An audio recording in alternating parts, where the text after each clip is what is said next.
কোনো দলের বা পক্ষের চাপের কাছে মাথা নত করবে না বিএনপি বলে জানিয়েছেন মহাসচিব মির্জা ফখরুল ইসলাম আলমগীর। প্রতীক হিসেবে ইসি শাপলা না দিলে ধানের শীষ থাকতে পারবে না একটি দলের এমন মন্তব্যের জবাবে তিনি বলেন, বিএনপির প্রতীক নিয়েও ষড়যন্ত্র চলছে। স্বৈরাচার এরশাদ বিরোধী আন্দোলনে শহীদ নাজির উদ্দিন জেহাদের ৩৫তম মৃত্যুবার্ষিকী উপলক্ষে স্মরণ সভায় এসব কথা বলেন মির্জা ফখরুল। এ সময় তিনি আরও বলেন, সরকারের ঘোষিত সময়ের মধ্যেই নির্বাচন হতে হবে। নির্বাচনের সময় সরকারি কর্মকর্তাদের এবং নির্বাচন কমিশনকে নিরপেক্ষ থাকতে হবে বলেও দাবি করেন মির্জা ফখরুল। যেন কেউ মাথা নত না করে, বিশেষ করে বর্তমান যে সরকার, সেই সরকারকে আবারও বলতে চাই, একদম নিরপেক্ষতার ভূমিকা পালন করবেন, অন্যথায় আমরা সেটা মেনে নেব না। এই দেশের মানুষ সেটা মেনে নেবে না। ধানের শীষকে ঠেকিয়ে রাখা যায় না। যেদিকে যাবেন গ্রামে গঞ্জে যেখানে সব একটাই স্লোগান উঠতে থেকে, ধান লাগাইয়া দাও, ধান লাগাইয়া দাও। ঠিক কিনা বলেন? এই কথাটা হচ্ছে প্রধান কথা। ওই জন্যই ওকে রুখতে হবে, ওকে আটকে দিতে হবে। কারণ ধানের শীষ এসে গেলে ওই যে বাংলাদেশের শত্রুরা আছে, সেই শত্রুরা তাদের সমস্ত কনস্পিরেসি চক্রান্ত থেকে পরাজিত হয়ে চলে যেতে পারত। ইসরায়েলের কারাগারে আটক আলোকচিত্রী শহীদুল আলমকে তুরস্কের সহায়তায় মুক্ত করার চেষ্টা চলছে। প্রধান উপদেষ্টার ভেরিফাইড ফেসবুক পেজে সকালে দেয়া এক পোস্টে এ তথ্য জানানো হয়। এতে বলা হয়, তুরস্কের কর্তৃপক্ষ আশা প্রকাশ করছে শুক্রবারই শহীদুল আলমকে বিশেষ বিমানে করে আঙ্কারায় নিয়ে আসার সম্ভাবনা রয়েছে। আঙ্কারায় নিযুক্ত বাংলাদেশের রাষ্ট্রদূত আমানুল হক গতকাল বৃহস্পতিবার রাতে এ তথ্য জানিয়েছেন। পোস্টে আরও বলা হয়, শহীদুল আলম ইসরায়েলি বাহিনীর হাতে অবৈধভাবে আটক হওয়ার পর জর্ডান, মিশর ও তুরস্কে অবস্থিত বাংলাদেশ দূতাবাসগুলোকে পররাষ্ট্র মন্ত্রণালয়ের সঙ্গে যোগাযোগ করতে বলা হয়। তাকে মুক্ত করার জন্য দ্রুত উদ্যোগ নিতে বলা হয়। দূতাবাসগুলো শহীদুল আলমের মুক্তির বিষয়ে স্থানীয় কর্তৃপক্ষের সঙ্গে সার্বক্ষণিক যোগাযোগ রাখছে বলে পোস্টে উল্লেখ করা হয়। গাজা ইসরায়েলি নৌ অবরোধ ভাঙার প্রত্যয় নিয়ে নৌযাত্রা গ্লোবাল সুমুদ ফ্লোটিলায় অংশ নেন শহীদুল আলম। বুধবার ফেসবুক পোস্টে ইসরায়েলি বাহিনীর হাতে আটক হওয়ার কথা জানান এই আলোকচিত্রী। দর্শক, ৫ দফা দাবিতে বায়তুল মোকাররম থেকে গণমিছিল কর্মসূচি পালন করছে জামায়াতে ইসলামী সহ বিভিন্ন রাজনৈতিক দল। সেখানে রয়েছেন সহকর্মী শাহিদুজ্জামান সাকিব। আমরা সরাসরি যুক্ত হচ্ছি তার সঙ্গে। সাকিব, আপনি এখন বায়তুল মোকাররমের কোন অংশে রয়েছেন, আর আজকের কর্মসূচি সম্পর্কে আপনার কাছে সর্বশেষ কি কি তথ্য রয়েছে জানাবেন আমাদের। আমি বায়তুল মোকাররমের দক্ষিণ গেটের সামনে রয়েছি, যেখানে বাংলাদেশ জামায়াতে ইসলামী পিয়ার পদ্ধতি, জুলাই সনদের ভিত্তিতে আগামী জাতীয় নির্বাচন, লেভেল প্লেইং ফিল্ড নিশ্চিত সহ ৫ দফা দাবিতে গণমিছিল করবার কথা রয়েছে। যদিও প্রতিকূল আবহাওয়ার মধ্যেও জুমার নামাজ শেষে এখানে একটি সংক্ষিপ্ত সমাবেশে মিলিত হয়েছেন জামায়াতে ইসলামীর নেতাকর্মীরা, এবং প্রধান অতিথি হিসেবে এখানে জামায়াতের কেন্দ্রীয় সেক্রেটারি জেনারেল মিয়া গোলাম পরোয়ার তিনি বক্তব্য রাখবেন, এবং এরপরে এখান থেকে একটি গণমিছিল যেটি পল্টন এবং পরবর্তীতে প্রেস ক্লাব হয়ে মৎস্য ভবনের সামনে গিয়ে শেষ হবার কথা রয়েছে। ইতিমধ্যে এবং দক্ষিণ জামায়াতের নেতাকর্মীরা জুমার নামাজের আগে থেকে এখানে জড়ো হয়েছিলেন। নামাজ শেষে তারা বৃষ্টি বিঘ্নিত আবহাওয়ার মধ্যেও তারা এখানে উপস্থিত হয়েছেন এই গণমিছিল অংশ নেবার জন্য। আপনি জানেন যে এর আগেও প্রথম দফার কর্মসূচি, অর্থাৎ যে ৫ দফা দাবিতে তারা এর আগে কর্মসূচি ঘোষণা করেছিলেন, সেটি শেষ হয়েছে গত মাসের ২৬ তারিখে। ২৬ সেপ্টেম্বর উপজেলা পর্যায়ে তারা বিক্ষোভ মিছিল করেছেন। তার আগে মহানগর এবং জেলা পর্যায়ে বিক্ষোভ মিছিল অনুষ্ঠিত হয়েছে। যেই মিছিলগুলোতে সম্ভাবনা ইসলামী দলগুলোকে আমরা অংশ নিতে দেখেছি। আজকেও কিন্তু এই বায়তুল মোকাররমের উত্তর গেটে একই সাথে খেলাফত মজলিস এবং ইসলামী আন্দোলন বাংলাদেশ পর্যায়ক্রমে প্রেস ক্লাবের সামনে খেলাফত আন্দোলন, নেজামে ইসলাম পার্টি সহ মোট 7টি দল তারা আসলে যুগপত না বললেও একসঙ্গেই কিন্তু তারা এই অভিন্ন দাবিতে আন্দোলনগুলো করে আসছেন। এই দাবিগুলোর মধ্যে জুলাই সনদের ভিত্তিতে আগামী জাতীয় নির্বাচন অনুষ্ঠিত করতে হবে, পিয়ার পদ্ধতিতে নির্বাচন দিতে হবে, এবং আগামী নির্বাচনে লেভেল প্লেইং ফিল্ড, অর্থাৎ সব দলের জন্য সবার জন্য যেন সমান সুযোগ নিশ্চিত করা হয়, সেই দাবিগুলো নিয়ে তারা মূলত আন্দোলন করে আসছেন। ধাপে ধাপে তারা প্রথম ধাপের কর্মসূচি শেষ করেছেন দুর্গাপূজার আগে, দুর্গাপূজার পরে তারা নতুন করে কর্মসূচি ঘোষণা করেছেন। তারই অংশ হিসাবে আজকে রাজধানী সহ সারা দেশের মহানগরগুলোতে তারা গণমিছিল করবেন। জামায়াতে ইসলামীর গণমিছিলে বাইতুল মোকাররমের দক্ষিণ গেটে অনুষ্ঠিত হচ্ছে, উত্তর গেটে ইসলামী আন্দোলন, খেলাফত মজলিস এবং অন্যান্য মহানগরগুলোতেও কিন্তু এই গণমিছিল অনুষ্ঠিত হচ্ছে। আগামী 12ই অক্টোবর জেলা প্রশাসকের কার্যালয়গুলোতে স্মারকলিপি দেওয়ার কথা রয়েছে। ধন্যবাদ আমাদের সাথে যুক্ত থাকার জন্য। আপনি থাকুন সেখানে, নিশ্চয়ই আমরা বাইতুল মোকাররমের কর্মসূচির আরও তথ্য আপনার মাধ্যমে জানার চেষ্টা করব। দর্শক, আমাদেরকে বাইতুল মোকাররম থেকে আরও তথ্য জানানোর জন্য যুক্ত হবেন আমাদের আরেক সহকর্মী ফরহাদ ইবনে মালেক। ফরহাদ, আপনি নিশ্চয়ই আমাকে শুনতে পাচ্ছেন। দর্শকদের যেমন জানাচ্ছিলাম যে 5 দফা দাবিতে বাইতুল মোকাররম থেকে গণমিছিল কর্মসূচি পালন করছে জামায়াতে ইসলামী। আমাদের সহকর্মী সাকিব আমাকে জানাচ্ছিলেন এতক্ষণ ধরে তিনি যেই অংশে রয়েছেন সেখানকার তথ্য। আপনি যেখানে রয়েছেন সেখানে জনসমাবেশ কেমন দেখছেন? আপনার কাছে ওই অংশের কি কি তথ্য রয়েছে জানাবেন আমাদের। আলোচনা আমরা বাইতুল মোকাররমের উত্তর গেটে আমরা এখন দাঁড়িয়ে আছি। এখানে ইসলামী আন্দোলন, খেলাফত মজলিস, বাংলাদেশ খেলাফত মজলিস সহ বেশ কিছু দলের এখানে এসে 5 দফা দাবিতে বিক্ষোভ সমাবেশ ও মিছিল করার কথা ছিল। প্রবল বৃষ্টির কারণে ইসলামী আন্দোলন এবং একাধিক দল যেহেতু হয়ে গেছে, ইসলামী আন্দোলন তারা এখান থেকে সরে গেছেন এবং এখানে খেলাফত মজলিস এবং বাংলাদেশ খেলাফত মজলিস দুটো দল এখানে রয়েছে। মূল দাবিগুলো কি? মূল দাবিগুলো হচ্ছে পিআর পদ্ধতিতে আগামী জাতীয় সংসদ নির্বাচন হতে হবে এবং জাতীয় সংসদ নির্বাচন হতে হবে জুলাই সনদের ভিত্তিতে। এছাড়াও যারা স্বৈরাচার আওয়ামী লীগের সাথে গণহত্যা বা অন্যান্য ষড়যন্ত্রে জড়িত ছিল, যেমন 14 দল, জাতীয় পার্টি, তাদেরকে নিষিদ্ধ করতে হবে। যারা গণহত্যার সাথে জড়িত ছিল তাদেরকে বিচারের আওতায় আনতে হবে। এমন 5টি দাবিতে তারা এখানে আজ সমাবেশ অর্থাৎ বিক্ষোভ সমাবেশ এবং মিছিলের আয়োজন করেছে। তারা এখানে বক্তারা বক্তব্য দিচ্ছেন। তারা বলছেন যে কোনো মূল্যে আগামী নির্বাচন অবাধ, সুষ্ঠু ও নিরপেক্ষ করতে হবে। সবার জন্য একটা লেভেল প্লেইং ফিল্ড নিশ্চিত করতে হবে। কোনো দল ভালো করবে, কোনো দল বেশি সুযোগ পাবে, কোনো দল সুযোগ পাবে না, এমন যাতে কোনোভাবেই না হয়। সবার জন্য লেভেল প্লেইং ফিল্ডের কথা তারা বলছেন। পাশাপাশি তারা বলছেন যে আগামী নির্বাচনে যাতে কোনো দল অতিরিক্তভাবে পেশি শক্তির ব্যবহার করতে না পারেন, পেশি শক্তির ব্যবহার যাতে নির্বাচনে না থাকে, নির্বাচন কমিশন সহ সরকারকে দৃষ্টি আকর্ষণের কথা জানিয়েছেন। পাশাপাশি জুলাই সনদ আগামী 15ই অক্টোবর স্বাক্ষর করার কথা রয়েছে জাতীয় সংসদ ভবনের দক্ষিণ প্লাজাতে। এই জুলাই সনদের ভিত্তিতে আগামী নির্বাচনের দাবি জানিয়েছেন তারা। তবে জুলাই সনদটা নির্বাচনের আগে গণভোট হবে নাকি নির্বাচনের পরে গণভোট হবে এখনও কিন্তু নিশ্চিত হয়নি। পাশাপাশি কোন প্রক্রিয়ার মাধ্যমে এই গণভোট হবে সেটাও নিশ্চিত হয়নি। এই দলগুলো তারা দাবি জানাচ্ছেন। এর আগেও তারা 1 মাস আগে তারা দাবি জানিয়েছিল। একই দাবিতে আজ দ্বিতীয় পর্যায়ের দাবি তাদের চলছে। এই দাবি ছাড়াও তারা আগামী 12 তারিখ দেশের সবগুলো জেলা শহরে জেলা প্রশাসকের কাছে স্মারকলিপি প্রদান করবে 5 দফা দাবিতে। 5 দফা দাবি আদায় না হওয়া পর্যন্ত তারা তাদের আন্দোলন সমাবেশ রাজপথে চালিয়ে যাবেন শান্তিপূর্ণভাবে। যতক্ষণ না পর্যন্ত দাবি আদায় হবে ফেব্রুয়ারি নির্বাচন আগে পর্যন্ত তারা তাদের দাবি চালিয়ে যাবেন বলে আমরা জানতে পেরেছি। আর নতুন কোনো নির্দেশনা আসে কিনা তা দেখতে হলে আমাদেরকে অপেক্ষা করতে হবে। আশা করছি যে লাবণী আপনার মাধ্যমে দর্শকদের কাছে জানিয়ে দিতে পারবো। লাবণী। ফরহাদ, ধন্যবাদ আমাদের সাথে যুক্ত থাকার জন্য। আপনি থাকুন বাইতুল মোকাররমে, নিশ্চয়ই সেখানকার তথ্য আমরা পরবর্তী সংবাদ সংযোগগুলোতে আপনার মাধ্যমে দর্শকদেরকে জানানোর চেষ্টা করব। দর্শক, যেমনটি বলছিলাম যে 5 দফা দাবিতে বাইতুল মোকাররম থেকে গণমিছিল কর্মসূচি পালন করছে জামায়াতে ইসলামী সহ বিভিন্ন রাজনৈতিক দল। সেখানকার সর্বশেষ তথ্য জানাচ্ছিলেন আমাদের সহকর্মীরা। মোটরসাইকেল দুর্ঘটনায় নিহত হয়েছেন রাজশাহী বিশ্ববিদ্যালয়ের মার্কেটিং বিভাগের অধ্যাপক শিবশঙ্কর রায়।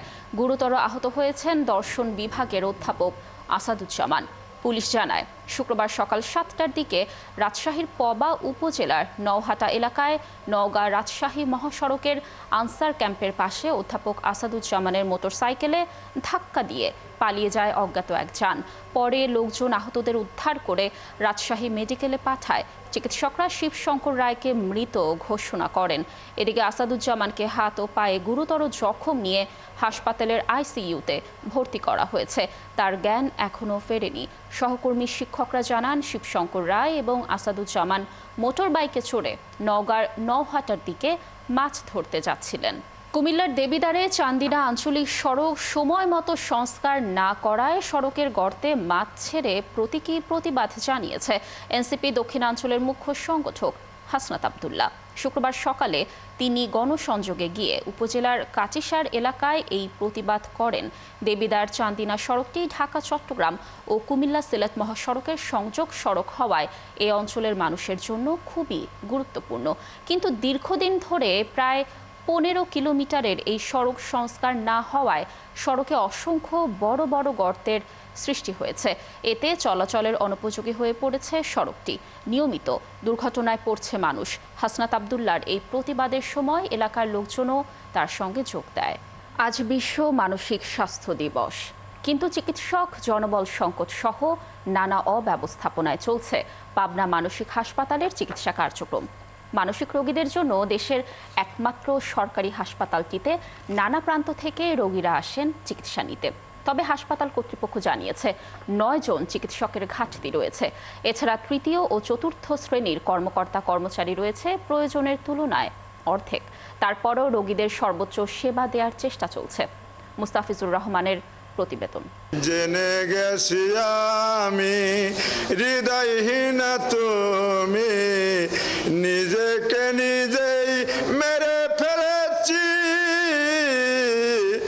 ভুলে যাব আমিও ভেবেছি। কেউ গাইছেন গান, আবার কেউ করছেন কোরআন তেলাওয়াত। তারা সবাই মানসিক রোগে আক্রান্ত হয়ে চিকিৎসা নিচ্ছেন পাবনা মানসিক হাসপাতালে।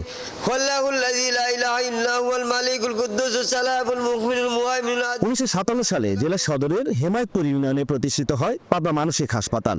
শুরুতে 100 শয্যা হলেও এখন বেড়ে সেটি হয়েছে 500 শয্যায়। সাথে বেড়েছে মানসিক রোগীর সংখ্যাও।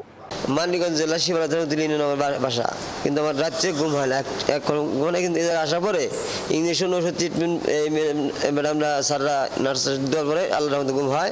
হাসতে পারে বোবা লোকে, গাইতে পারে না, ওরা 2 চোখ দিয়ে দেখতে পারে, বলতে পারে না। কিন্তু রোগীর স্বজনরা বলছেন হাসপাতালটিতে বেলা 12টার মধ্যে না আসলে মেলে না চিকিৎসক। বহির্বিভাগ চলছে মাত্র 3 জন চিকিৎসক দিয়ে। এমনকি রোগীরা পাচ্ছেন না বিনামূল্যের ঔষধ। আছে দালালদের দৌরাত্ম্য। এই রোডের জন্য অনেক কষ্ট করে আসতে হয়, যাতায়াত কষ্ট, গাড়ি ঘোড়া চালাই আমরা, আমাদের রোডের অবস্থা খুব খারাপ। এখানে পর্যাপ্ত সিট নেই, যার কারণে এর আগে একবার এসে ঘুরে গিয়েছি। যে বলা হয়েছে যে সকাল 8টার মধ্যে আসলে হয়তো সম্ভব ছিল। দেখা যায় এখানে একজন লোক আর কি টিকিটটা নিয়ে তার পকেটে রাখছে, অর্থাৎ মধ্যস্থকারী এখানে একজন আছে, যে আমরা তাড়াতাড়ি ঢুকাই দেবো, তাড়াতাড়ি বের করে দেবো। এখানে যে যার রুগী আছে সে বুঝে কার কতটা ব্যথা, হ্যাঁ, এরকম রুগী যেন কারণ আল্লাহ যেন না দেয় যার বাড়ির।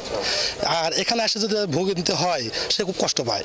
অভিযোগ অস্বীকার করেন কর্তব্যরত চিকিৎসকও। জানান হাসপাতালে 32 জন চিকিৎসকের জায়গায় আছেন 23 জন। তৃতীয় ও চতুর্থ শ্রেণীর 170 জনের বিপরীতে রয়েছে মাত্র 60 জন। সারা বাংলাদেশের মানুষ মনে করে একমাত্র পাবনা মানসিক হাসপাতালেই এই সাইকিয়াট্রিক রোগীর চিকিৎসা হয়, আর কোথাও হয় না। বাংলাদেশের সব মানুষকে জানাতে চাই যে এটা কিন্তু প্রত্যেকটা জেলাতে বা যেখানে স্পেশালি মেডিকেল কলেজ আছে সেখানে কিন্তু একটা ওয়ার্ড সাইকিয়াট্রিক ওয়ার্ড রয়েছে। সুতরাং ওখানে গেলেও কিন্তু সে চিকিৎসা পাবে। এখানে যারা মানসিক রোগী তারা তো মানুষ, তাদের একটা অধিকার আছে। এখন এদেরকে যদি দেখা যায় কি বিভিন্ন জায়গা থেকে এখানে ঘুরতে আসে, যে আমরা দেখতে এসেছি মানসিক রোগীদের। আচ্ছা, মানসিক রোগী তো আর কোনো মানে চিড়িয়াখানার কোনো বস্তু না যে তাকে দেখতে আসতে হবে। হাসপাতালের তত্ত্বাবধায়ক জানান 500 শয্যার হাসপাতালটিতে লোকবল সংকট রয়েছে। দ্রুতই 1200 শয্যার আন্তর্জাতিক মানের মানসিক হাসপাতালের কাজ শুরু হবে। দেশের মানসিক রোগীদের জন্য একমাত্র বিশেষায়িত হাসপাতালটিতে যাওয়ার রাস্তাটিও সংস্কারের অভাবে বেহাল। এতে চিকিৎসা নিতে আসা রোগী ও স্বজনদের ভোগান্তি আরো বাড়ছে। মুস্তাফিজুর রহমান, 71 পাবনা। এক ভাইকে গুলি করে হত্যা, আরেকজনকে সন্ত্রাসীরা মামলা উঠিয়ে নেয়ার জন্য বারবার হুমকি, অতঃপর হার্ট অ্যাটাকে মৃত্যু। একই পরিবারের 2 জনের মৃত্যুর পর পরিবারের বাকি সদস্যদের দিন কাটছে আতঙ্কে। এ ঘটনায় মূল আসামিরা ধরাছোঁয়ার বাইরে থাকায় আইন শৃঙ্খলা বাহিনীর প্রতিও আস্থা রাখতে পারছে না পরিবার। গেল 1 আগস্ট বক্ষব্যাধি হাসপাতালের কর্মচারী ইউনিয়নের সাবেক সাধারণ সম্পাদক জামাল হোসেনকে গুলি করে হত্যা করা হয়। সেই পরিবারের পরিস্থিতি তুলে ধরছেন আমাদের সহকর্মী সাজিদ সরকার।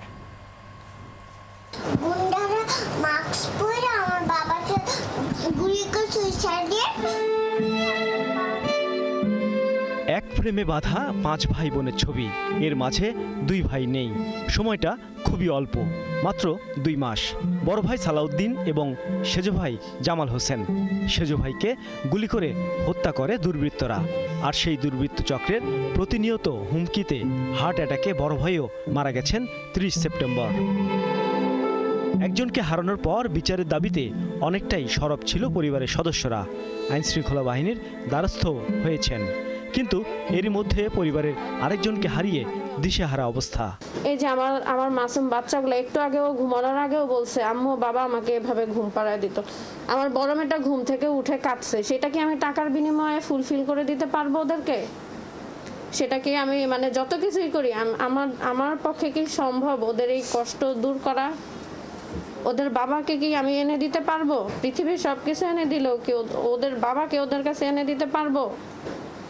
আর দিন শেষে মানে আমারও তো মানে আমার যে হাজবেন্ড পৃথিবীর সবচেয়ে কাছের মানুষ, সে নাই।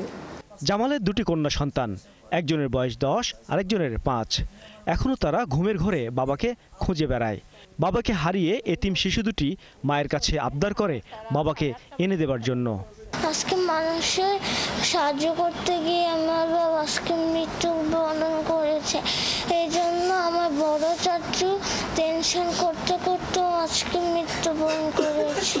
পরিবারটিতে একটি শোক কাটতে না কাটতেই জামালের বড় ভাই সালাউদ্দিন মারা যায়। সালাউদ্দিনেরও 2টি সন্তান। ছোট্ট মেয়েটি কিছু বলতে না পারলেও সদ্য এসএসসি পাশ করা ছেলেটি জানায় তার বাবাকেও হত্যার দিকে ঠেলে দিয়েছে চাচার খুনিরা। এই কেসের সাথে জড়িত আছে তারা যাতে মানে একটা মানে ছাড় না পায়, একটা সুষ্ঠু একটা বিচার হোক। যেহেতু মানে 2জন মানুষ এটা এই একই পরিবার থেকে ভাই, বড় ছোট ভাই একসাথে চলে গেছে। এখন মানে মেইনলি আর কি বিচারটা চাইতেছি, যাতে সুষ্ঠু একটা বিচার হয় যারা এই হত্যাকাণ্ডের সাথে জড়িত আছে এবং আমার আব্বুকে মানে থ্রেট দেওয়ার বিষয়ে এইসবের সাথে জড়িত আছে। এগুলো ইস্টাকার মতো করে একদম পুরো বাঁকা হয়ে গেছে। বাঁকা হয়ে তাড়াতাড়ি আমার দেবরকে বলছে ভাইয়া ধৈর্য নিয়ে যাবো। তার ধৈর্য নিয়ে বেডে নিয়ে গেছে। ও বেডে নেওয়ার পরে বলতেছে যে আমার আইসিইউ নেওয়ার ব্যবস্থা করেন। ও সাধারণত বেডে শোয়াইতে না শোয়াইতে আইসিইউতে নিচে নেওয়ার পরে আপনার ওখানে মানে ওরা যন্ত্রপাতি ঠিক করছে কিনা আমি জানি না, ওখানে শেষ। মানুষের আদালতে নয়, সৃষ্টিকর্তার আদালতেই বিচার দাবি করেন ভাই হারানো এই বোন। আইনশৃঙ্খলা বাহিনীর কাছে চিহ্নিত আসামিদের ছবি থাকার পরও কেন তাদেরকে এখনও গ্রেপ্তার করতে পারেনি, এমন প্রশ্ন আইনশৃঙ্খলা বাহিনীর প্রতি। ওই অন্যায়ের কাছেই সবাই মাথা নত করছে। প্রশাসনও জানে, ওরা সবাই জানে কি করতে হবে, কিন্তু আমরা আসলে আর কিছু চাই না। শুধু আল্লাহ যদি বিচার করে শুধু সেই বিচারটাই চাই। মানুষের আদালতে আমাদের আর বিচারের প্রয়োজন নাই, কারণ আমরা আর হারাইতে পারবো না। ঘটনাটি রাজধানীর মহাখালী বক্ষব্যাধি হাসপাতাল ঘিরে। জামাল হোসেন বক্ষব্যাধি হাসপাতালের কর্মচারী ইউনিয়নের সাধারণ সম্পাদক ছিলেন। হাসপাতাল এবং এলাকার মানুষের কাছেও তিনি বেশ জনপ্রিয়, সুখে দুঃখে সবার পাশে থাকার কারণে। আর এই জনপ্রিয়তাই কাল হয় জামালের জীবনে। গত 1 আগস্ট রাতে হাসপাতালের সামনে দুর্বৃত্তরা জামাল হোসেনকে গুলি করে পালিয়ে যায়। সিসিটিভি ফুটেজে 2জনের চেহারাও শনাক্ত হয়, তবে এখনও পরিচয় মেলেনি। কিন্তু এই কিলিং মিশনে সরাসরি না থাকলেও যার নাম মামলার এজাহারে পাওয়া গেছে তিনি হলেন আজিজ ওরফে রুবেল। অভিযোগ আছে এই রুবেল হাসপাতালের ইউনিয়ন নির্বাচনের আধিপত্য বিস্তারের জন্যই এই হত্যাকাণ্ড ঘটিয়েছেন। মামলার অপর 2 আসামির মধ্যে বক্ষব্যাধি হাসপাতালের আরেক কর্মচারী ইব্রাহিম খলিল। তার নামে মামলা হওয়ায় এরই মধ্যে আগাম জামিন নিয়ে প্রকাশ্যে ঘুরে বেড়াচ্ছেন। জায়গায় বিচার করলে বিচারে তো এক পক্ষকে উইন হয়, আরেক পক্ষকে তো আরে। ওই যে পক্ষটা আরে এরা ওই রকম অপরাধীদের পক্ষেই থাকতো, ওই পক্ষটাই সহ্য করতে পারতো না জামালকে। এইটাই আসলে ওদের মেন টার্গেট। আর জামালের নির্বাচন যেহেতু একটা নির্বাচন ছিল এখানে সাংগঠনিকভাবে, ওই নির্বাচনটা কেন্দ্র করে জামালকে বিভিন্ন সন্ত্রাসী কারা বা কি এরা হুমকি দিত প্রতিনিয়ত যে তুই আর নির্বাচন করিস না। জামালের পরিবারে রয়েছে আর মাত্র 2 ভাই। তাদের চোখে মুখেও ভয় আর দুশ্চিন্তার ছাপ। গেল 2 মাস ধরে বিচারের দাবিতে প্রতিবাদ, বিক্ষোভ আর মানববন্ধন করেই যাচ্ছেন, কিন্তু কোনো এক অজানা কারণে মূল আসামিদের গ্রেপ্তারের বিষয়ে কোনো সুসংবাদ পাননি এখনও। সে কারণে বলা যায় সুবিচার পাওয়ার আশা ছেড়ে দিয়েছেন তারা। বলছেন এখন তাদের প্রতিটি সময় কাটছে ভয় আর আশঙ্কায়। আসলে আমরা হুমকির ভিতরে আছি, আসলে প্রতিটা সেকেন্ড প্রতিটা মুহূর্ত আমরা হুমকির ভিতরে আছি। আসলে আমরা কোন পর্যায়ে যাব, কোনভাবে আগাইলে আমরা এটার প্রক্রিয়া সঠিক বিচার পাবো, আমরা আসলে ভাঙে গেছি।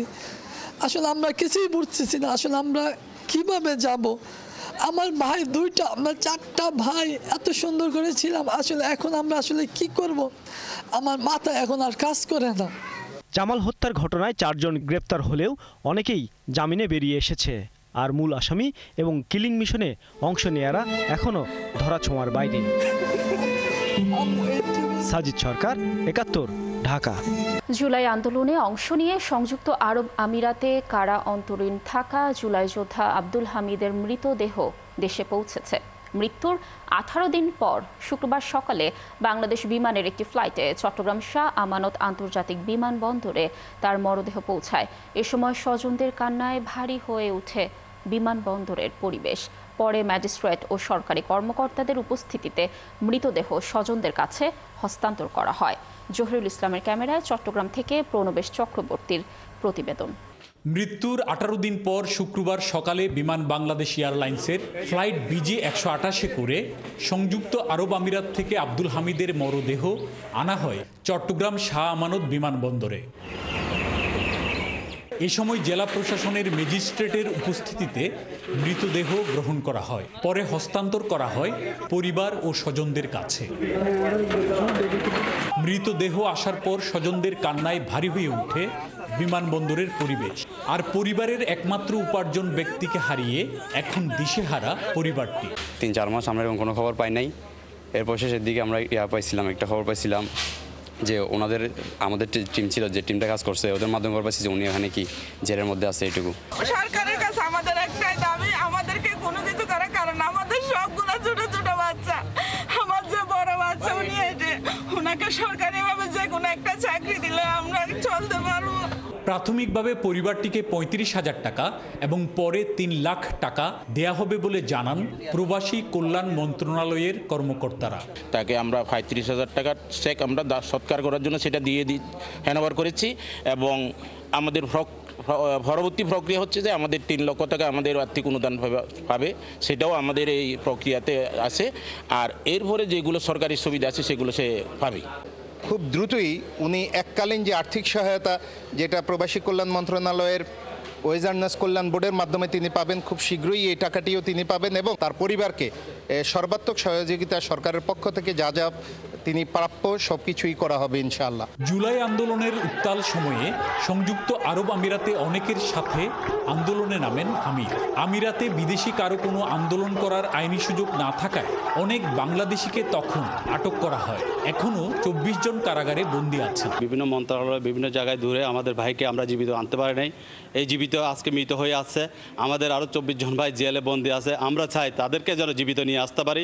অতীতে যাদের জন্য আপনি এত আন্তরিকতা হয়েছিলেন, আমরা চাই স্যার একটু যদি আন্তরিকতা হন আর একটু যদি আপনি সহানুভূতি দেখান আমাদের জন্য, তাহলে 24টা মানুষ ফিরে আসতে পারবে। গত 21শে এপ্রিল হামিদকে গ্রেপ্তার করে সংযুক্ত আরব আমিরাত প্রশাসন। কারাবন্দী থাকা অবস্থায় তিনি গত 22শে সেপ্টেম্বর মারা যান। প্রণবেশ চক্রবর্তী, ৭১, চট্টগ্রাম। সরকারি কলেজের 683 শিক্ষক পদে নিয়োগে 49তম বিশেষ BCS এর MCQ পদ্ধতির লিখিত পরীক্ষায় বসেছেন 3,12,000-এর বেশি প্রার্থী। ঢাকার 184টি কেন্দ্রে শুক্রবার সকাল 10টা থেকে শুরু হওয়া এই পরীক্ষা চলে দুপুর 12টা পর্যন্ত। প্রতি পদের বিপরীতে এই পরীক্ষায় লড়েন 460 জন। বাংলাদেশ সরকারি কর্ম কমিশন PSCর নির্ধারিত সময়সূচি অনুযায়ী পরীক্ষা অনুষ্ঠিত হয় শুধুমাত্র ঢাকায়। তাই অনেক শিক্ষার্থী ও অভিভাবকরা অভিযোগ করে বলেন, বিভাগীয় শহরে পরীক্ষা না নেয়ায় নির্দিষ্ট সময়ে কেন্দ্রে পৌঁছাতে সমস্যা হয়েছে। পরীক্ষার আগেই প্রার্থীদের অনেকে মানসিকভাবে ভেঙে পড়েছেন বলেও জানান। চট্টগ্রাম বিভাগে ধরা হচ্ছিল এত বড়, যেহেতু 3,12,000-এর মতো পরীক্ষার্থী, 3 লাখ দরকার। তো চিরাঙের মধ্যে চিরাং ডিপার্টমেন্ট ওইখানে দেওয়ার দরকার ছিল। তো এটা অনেক দূরে হওয়ার কারণে আমার একটু ভোগান্তি হয়ে গেছে, যার কারণে পরীক্ষা অ্যাটেন্ড করতে পারিনি। রাজধানী কেন্দ্রিক এই পরীক্ষা দেওয়ার জন্য অনেক ছেলেমেয়ের জীবন থেকে পরীক্ষা ছিটকে যাচ্ছে। এটা বিভাগীয় শহর হিসাবে পরীক্ষা নেওয়া উচিত। ঢাকায় দিনব্যাপী চলছে তৈরি পোশাক খাতের মার্চেন্টাইজিং সামিট 2025। সকালে রাজধানীর আগারগাঁওয়ে বাংলাদেশ চীন মৈত্রী সম্মেলন কেন্দ্রে শুরু হয় এই সামিট, চলবে বিকেল পর্যন্ত। সারা দেশে বিভিন্ন তৈরি পোশাক কারখানার কয়েকশো মার্চেন্টাইজার এতে অংশ নিয়েছেন। মার্চেন্টাইজারদের পেশাগত মান উন্নয়নে কয়েকটি সেমিনার আয়োজন করা হয়েছে। পাশাপাশি নানা ধরনের পোশাকেরও প্রদর্শনী করা হচ্ছে। সামিটে বক্তারা বলেন, তৈরি পোশাক শিল্প দেশের অর্থনীতির লাইফলাইন, আর এ খাতের লাইফলাইন হচ্ছেন মার্চেন্টাইজাররা। আর্টিফিশিয়াল ইন্টেলিজেন্স, যোগাযোগ সহ নানা বিষয়ে তরুণদের দক্ষ হতে পরামর্শ দেন জ্যেষ্ঠ কর্মকর্তারা। তৈরি পোশাক খাতে বৈশ্বিক সহ নানা ধরনের চাপ মোকাবিলায় ক্রয়াদেশ নেওয়া সহ দর কষাকষির নানা ক্ষেত্রে মার্চেন্টাইজার আরও সতর্ক থাকার পরামর্শ দেওয়া হয়। আজ বিশ্ববরেণ্য চিত্রশিল্পী SM সুলতানের 31তম মৃত্যুবার্ষিকী। 1994 সালের 10 অক্টোবর শিল্পীর মৃত্যুর পর স্মৃতি সংগ্রহশালা, শিশু স্বর্গ, আর্ট কলেজ সহ বেশ উন্নয়ন হয়েছে। তবে পর্যটন সুবিধা সহ সুলতান সংগ্রহশালার আরও উন্নয়ন চান দর্শনার্থীরা। জেলা প্রশাসক জানিয়েছেন, সুলতান সংগ্রহশালার উন্নয়নে সংশ্লিষ্ট দপ্তরে প্রকল্প প্রস্তাব পাঠানো হয়েছে। সহকর্মী আজিজুল ইসলামের তথ্য ছবিতে প্রতিবেদন। বরেণ্য চিত্রশিল্পী SM সুলতানের মৃত্যুর পর তার বাসভবন ঘিরে গড়ে ওঠে সুলতান স্মৃতি সংগ্রহশালা, শিশু স্বর্গ, কলেজ সহ বিভিন্ন উন্নয়নমূলক স্থাপনা। সুলতান স্মৃতি সংগ্রহশালার প্রকৃতিঘেরা পরিবেশ সুলতান প্রেমীদের সবসময় মুগ্ধ করে। এছাড়া চিত্রশিল্পীর নিজ হাতে গড়া শিশু স্বর্গ মুগ্ধ করে শিশুদের। SM সুলতান শিশুদের নিয়ে এই নৌকায় ঘুরতেন এবং তিনি এই নৌকার ভিতর বসে ছবি আঁকতেন। SM সুলতানের স্মৃতি সংগ্রহশালায় আসতে আমাদের অনেক ভালো লাগে। আমরা খুব অনুপ্রাণিত হচ্ছি আর এই ছবি দেখে আমরা ছবি আঁকার অনেক চেষ্টা করি। কিন্তু শান্ত স্বচ্ছ প্রকৃতি ঘেরা চিত্রা নদী পাড়ের SM সুলতানের শিশু স্বর্গ সংস্কার হলেও অর্থ বরাদ্দের অভাবে বড় পরিসরে কাজ থমকে গেছে। এখন সুলতান সংগ্রহশালার প্রবেশপথটি বড় করার দাবি উঠেছে। বিদেশ থেকে অনেক লোক আসেন, বিদেশিদের জন্য এখানে একটা আবাসিক করা উচিত। আমরা যারা আসি এখানে দেখি, ঘুরি ফিরি, আমাদের জন্য একটু রেস্ট হাউস, একটু রেস্ট নেওয়ার জায়গা থাকলে মনে আরো ভালো হয়। এই ঘাটটা সরকারিভাবে যদি সংরক্ষণ করা হয় বা সংস্কারের কাজ করা হয়, তাহলে এখানে পর্যটন শিল্পে উন্নয়ন হবে। স্মৃতি সংগ্রহশালার কিউরেটর জানান, শিল্পী SM সুলতান ছিলেন বাংলাদেশের আধুনিক শিল্প চর্চার অন্যতম পথিকৃৎ। তার এই অবদান ভবিষ্যৎ প্রজন্মের মাঝে ছড়িয়ে দিতে শিল্পীর সৃষ্টিগুলোকে সংরক্ষণ করা হচ্ছে। আমরা স্বপ্ন দেখি এখানে একদিন অনেক বড় ঘাটের একটা দর্শনীয় স্থান হবে, যেখানে শিশুরা খেলা করবে, দর্শনার্থীরা এসে ঘুরবেন, ফিরবেন, সময় কাটাবেন। জেলা প্রশাসক ও সুলতান ফাউন্ডেশনের সভাপতি জানান, সুলতান সংগ্রহশালা আরও পর্যটক বান্ধব করতে সংশ্লিষ্ট দপ্তরে প্রকল্প প্রস্তাব পাঠানো হয়েছে। হ্যাঁ, SM সুলতানের যে সংগ্রহশালাটি, এটি সম্প্রসারণের বিষয়ে ইতিমধ্যে ভূমি অধিগ্রহণ সহ অন্যান্য যাবতীয় সকল প্রস্তাব আমরা সংশ্লিষ্ট মন্ত্রণালয়ে পাঠিয়েছি।